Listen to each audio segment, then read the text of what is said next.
Have you ever looked at your life and quietly asked, God, I tried to do the right thing, so why does it still hurt? You're kind, you're honest, you don't intentionally harm anyone. And yet, you've faced betrayal, loss, rejection, financial pressure, emotional wounds that no one even sees. Meanwhile, people who lie, manipulate, and exploit sometimes seem to rise effortlessly. It feels unfair. It feels confusing. And if we're honest, it can even shake your faith. But according to the spiritual wisdom of Paramahansa Yogananda, suffering is not a punishment for being good. It is not proof that God has abandoned you. It is something far more profound, far more purposeful, and far more transformative than most people ever realize. Yogananda taught that life is not random. We are not victims of blind chaos. We are souls on a long evolutionary journey. What we experience today is not just the result of this week, this year, or even this lifetime. It is connected to deeper spiritual laws that operate with precision and compassion. One of those laws is the law of cause and effect, often called karma. Now, karma is often misunderstood as a cosmic system of reward and punishment, but it's not that. It's education. It's growth. It's the soul learning through experience. When a good person suffers, it doesn't mean they deserve pain in a moral sense. It means the soul is resolving past energies, clearing unfinished lessons, and strengthening inner qualities that comfort alone could never produce. Think about it this way. Muscles don't grow in comfort. They grow through resistance. Diamonds are not formed in soft environments. They are created under immense pressure. Spiritually, the same principle applies. A soul that is evolving toward higher awareness will often face deeper challenges, not because it is weak, but because it is ready. Ready to outgrow fear. Ready to release attachment. Ready to discover a strength that cannot be shaken by external circumstances. Good people often suffer because their consciousness is sensitive. They feel deeply. They care deeply. And that depth, while beautiful, also makes them more aware of pain.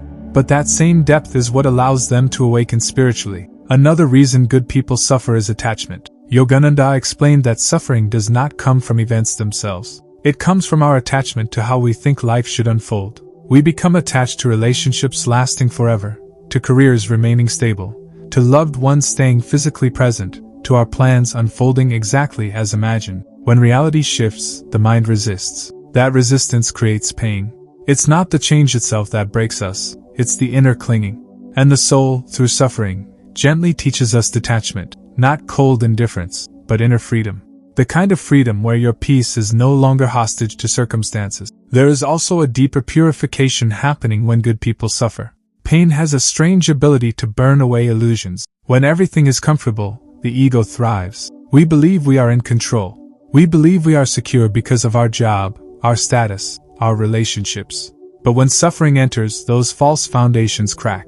And in that cracking, something sacred is revealed. We begin to search for something permanent, something unshakable. We begin to look within. Many people discover meditation, prayer, and inner stillness not when life is perfect, but when life feels unbearable. Suffering becomes the doorway to awakening.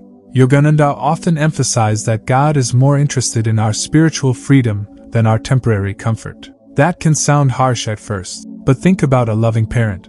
A parent doesn't allow a child to avoid every difficulty. Challenges build character, resilience, wisdom. In the same way, the divine allows certain experiences because they expand our consciousness. When good people suffer, it is often because their soul has chosen growth over stagnation. On a higher level of awareness, the soul seeks evolution, even if the personality resists it. There is also compassion that is born only through pain. People who have never struggled often lack empathy. But someone who has suffered deeply develops a tenderness, a sensitivity, a capacity to understand others in ways that cannot be taught intellectually. Some of the most spiritually radiant individuals are those who have walked through fire and emerged softer, not harder. Their suffering did not make them bitter. It made them wise. It made them humble. It made them anchored in something deeper than circumstance. This doesn't mean suffering is pleasant. It doesn't mean you should passively accept injustice or abuse. Spiritual understanding is not the same as resignation. Yogananda encouraged strength, self-respect, and courageous action. But he also reminded seekers that outer events are temporary waves on the surface of a much deeper ocean. If you identify only with the wave, every crash feels catastrophic. But if you identify with the ocean, you realize that nothing truly essential about you is ever destroyed. Sometimes good people suffer because they are breaking generational patterns. They are the ones in the family who choose consciousness instead of unconscious repetition. They are the ones who refuse to pass on anger, addiction, or fear. That inner work can feel lonely. It can feel heavy. But spiritually, it is revolutionary. You are not just healing yourself. You are healing lines of energy that stretch beyond what you can see. And then there is faith. Real faith is not proven when life is easy. It is proven when everything feels uncertain and you still choose trust. When you still choose integrity. When you still choose kindness, even after being hurt. That choice strengthens the soul in ways comfort never could. Good people continue to act with goodness despite suffering, and that consistency builds spiritual power. It aligns them more deeply with divine consciousness. So if you are someone who feels exhausted from doing your best and still facing hardship, understand this: your suffering is not meaningless. It is not random. It is not proof that goodness is foolish. It may be shaping you into a stronger, freer, more awakened version of yourself. The pain you are navigating right now may be dissolving attachments you didn't even realize were limiting you. It may be strengthening inner muscles that will support you in ways you cannot yet imagine. And it may be guiding you toward a realization that your true security was never meant to be found outside of you. Because when everything external shifts and falls away, you begin to sense that the only thing that has been quietly constant through every joy and every loss is the awareness within you that has been watching it all, learning through it all, and slowly awakening to the truth that you are not merely a fragile personality at the mercy of circumstances, but something far more enduring and divine that no amount of temporary suffering can truly diminish. Now write part 2 with outro in the last. Sometimes the suffering of a good person is not punishment. It is preparation. It is not rejection. It is redirection. And when you begin to see it that way, something inside you relaxes. You stop fighting every wave and start learning how to float. Paramahansa Yogananda taught that the soul is on a long journey, far longer than one lifetime. What we call injustice is often incomplete vision. We see one chapter. God sees the entire book. The law of karma is not about reward and punishment in a childish sense. It is about balance, growth, and awakening. If a kind person experiences hardship, it does not mean they are secretly bad. It may mean their soul is strong enough to resolve old karmic seeds quickly. Fire does not test gold to destroy it. Fire reveals that it is gold. But karma alone is not the full story.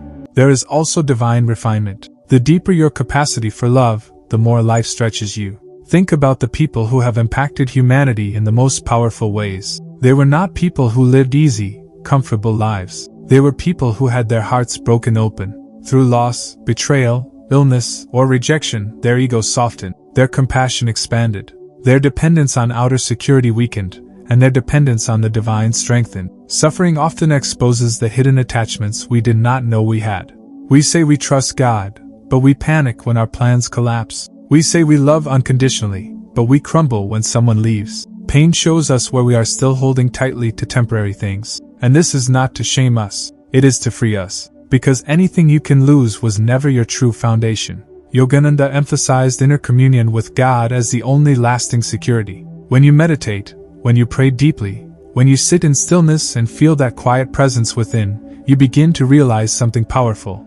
Your peace does not have to depend on circumstances. That realization changes everything. The world may still shake, but your center becomes steady. Good people suffer because they are learning to anchor themselves in something higher than approval, success, or comfort. They are learning soul strength. And soul strength is not loud. It is not aggressive. It is quiet resilience. It is the ability to remain kind in a harsh world. It is the courage to keep loving after being hurt. It is the willingness to stay honest in a culture that rewards shortcuts. There is also another hidden blessing in suffering: empathy. When you have walked through darkness, you recognize it in others. You become less judgmental. You listen differently. You hold space. Many of the most healing people on earth became that way because they first had to heal themselves. Their wounds became doorways. But here is something crucial. Spiritual teaching does not ask you to glorify suffering or stay in harmful situations. If you are in abuse, neglect, or deep toxicity, wisdom means taking action. Growth does not mean tolerating harm. It means responding consciously. There is a difference between pain that refines you and pain that destroys your well-being. Discernment is spiritual maturity. Yogananda often spoke about the importance of right attitude. Two people can experience the same hardship, and one becomes bitter while the other becomes wiser. The event is the same. The inner response is different. That response shapes the future. When you meet suffering with rebellion and hatred, you multiply it. When you meet it with awareness and faith, you transform it. This does not mean suppressing emotion. Cry if you need to cry. Feel the disappointment. Admit the exhaustion. Authentic spirituality is not pretending everything is fine. It is bringing your raw humanity into the presence of God and saying, I don't understand this, but I am willing to grow through it. Over time, you will notice something subtle. The same situations that once shattered you will no longer have the same power. The criticism that once crushed you becomes noise. The rejection that once defined you becomes redirection. The fear that once paralyzed you becomes a signal to pray deeper. That is evolution of consciousness. And then you begin to see that being a good person is not about being liked. It is about being aligned. Aligned with truth. Aligned with compassion. Aligned with your higher self. When you live that way, challenges may still come, but they no longer steal your identity. You are rooted somewhere deeper. Eventually, you realize that suffering has carved space inside you. Space for wisdom. Space for humility. Space for real love. Without that carving, you might have remained shallow, reactive, easily shaken. With it, you become grounded. Not perfect, not immune to pain, but awake. So if you are a good person who is suffering right now, do not assume you are forgotten. Do not assume you are failing. You may be in a sacred training ground. You may be burning off old karmic residue faster than you realize. You may be developing a strength that will later support many others. Keep choosing integrity. Keep choosing kindness, but also choose inner connection. Meditate, reflect, spend time in silence. Build a relationship with the divine that is independent of outer results. That inner anchor is your real protection. One day, you will look back and see that what felt like punishment was actually purification. What felt like loss was actually alignment. And what felt like abandonment was actually a quiet invitation to discover that God was closer than your own breath. If this message resonated with you, take a moment to reflect on your own journey. Share your thoughts in the comments, and let's grow together. And if you want more spiritually grounded insights inspired by the teachings of Paramahansa Yogananda, make sure you subscribe and stay connected. Your suffering is not the end of your story. It may be the beginning of your awakening.